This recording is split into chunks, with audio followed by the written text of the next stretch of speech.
So a couple people asked about Chebyshev's theorem, how that all works. So here's problem number 13. It's on what, page 109 of the statistics using statistics using technology textbook. And so this is data representing what, the number of deaths attributed to ultraviolet radiation in African countries in the year 2002. So here's the data. And they want us to use technology to find the mean and the standard deviation, because one thing, Chebyshev's theorem uses the mean and the standard deviation. So out at Google Docs, I created a Google spreadsheet and I got that data into it. And then I'm using the built-in calculations to find the mean and the standard deviation. Okay, now to apply Chebyshev's theorem, what we have to remember is we're trying to come up with how is the data distributed among this in this distribution. So let me come back to the book. If we scroll back up to the part where it's Chebyshev, where the formula is provided for us, and the explanation in Chebyshev's provided for us. Right here, Chebyshev found, he was a Russian mathematician, did a lot of work with probability in this, and it seems to me he did some calculus work too. I'm not sure about that. But anyways, at least he said he found that at least 75% of the data will fall within 2 standard deviations of the mean. And he said almost not 89% or 88.9% will fall 3 standard deviations with the mean. So I'm going to find the standard deviation, multiply it by 3 in this case, subtract it from the mean, and add it to mean. That'll give me the lower boundaries. And then he found that he stated that just under 94% will fall within 4 standard deviations. And this is for any shape distribution. It doesn't matter whether it's skewed, symmetric, or whatever. Okay, shortly we're going to study symmetric distributions, bell curves, normal distributions, and see how that works. Those are little symmetric distributions where we should be using the mean and the standard deviation. And you'll see that skewed distributions, while it follows this pattern, or they follow these rules, maybe the IQR would be a better way to explain spread, but we can check that out maybe in a second here. But let's do this problem. So I've got to find, let's see if I can find that problem again. 13. So we're supposed to do the 75% cutoffs, which is the 2 standard deviation number, and the 88.9 cutoff with 3 standard deviations. So I'm going to go back to my spreadsheet, and you can do this part. You don't need technology for it. You can just do this on paper if you wanted to. I'm going to use a spreadsheet because I'm not wanting to do that. So here's the lower bound. And here's the upper. I'm going to label this for me. And here's the 75% cutoffs. So remember how we said we had to take 2 standard deviations away from the mean? So I could double the standard deviation. What's that? 410, and then subtract it from 130. And of course, that's going to be negative. Since we don't have any negative numbers, we'll basically be working with 0.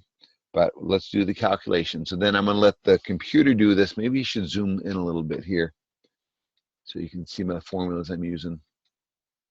You might choose to do this with a spreadsheet. So equals, and then I'm going to click on the mean number, and I go minus 2 times the standard deviation number, and that'll give me that. And then I'm just going to do the same thing for the upper, except I'm going to add it to the mean. So equals, I'm going to click on the mean number, and then I'm going to add 2 times the standard deviation number. So that's the interval that contains 75% of the data. Really, we should probably be writing 0 here because we don't have any negative numbers, any negative data numbers. So 88.9% values, that's the next part. So I'm going to do equals, click on the mean number, minus 3 times the the standard deviation number. And then equals, click on the mean number, plus 3 times the standard deviation number. Okay, so just out of curiosity, how does this distribution fit those theoretical values? Well, I could go through and count all these numbers. I could sort them. That would be easy to do. I'm also going to be a little lazy, folks. If you want to actual percent, I'm going to teach you a little bit. If you don't know how to use, haven't used much use a spreadsheet much, I'm going to teach you in a little more advanced feature. Well, I thought it was advanced, and I thought it was pretty cool when I learned it. You can get a spreadsheet to count certain values. In fact, we can get it to count if. Actually, I have to do the count if.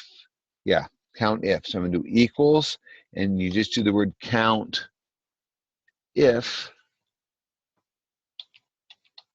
and that's going to say give it a condition. So I'm going to highlight that data, that range of data, and there's a lot of ways you can specify a range. I won't go into that here.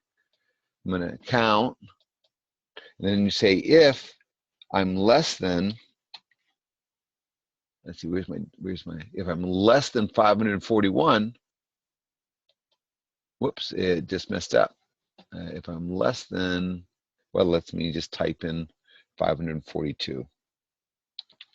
Let's see if that works.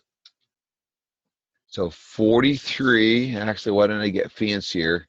I'm going to divide that by, how many numbers are there? So it goes from 3 down to 46. So isn't that 43 numbers? I'm thinking about that. So I'm going to divide that by 43 and multiply that by 100 to make it a percentage.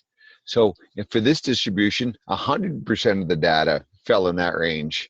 So that would mean 100% fell in this range. So remember, the theorem says at least, so it certainly would be reasonable to get more than that. So I won't even bother doing that since this one's 80%, 100%. So I hope that helps you calculate these Chevbyshev values. Just out of curiosity, while I'm recording, I'm going to make a little graph of this data, and I want to see the shape of it. I suspect because this 1177 number is so much larger than the rest, this is going to be a skewed distribution. I'm going to insert a graph. Let's see, a chart. Let's see, what kind of charts do we have? Well, I'm just looking at this, and I can see that this is a right skewed distribution with some outliers here. So because it's skewed, I surely should be using the IQR, the median, the 5-number sum, and the IQR to look for outliers and look for unusual results. So that's just a so what, an additional thing. Maybe that'll help you on the quiz. Okay, so I'll stop this video. It's long enough. Hope that helps you work with Chebyshev's theorem.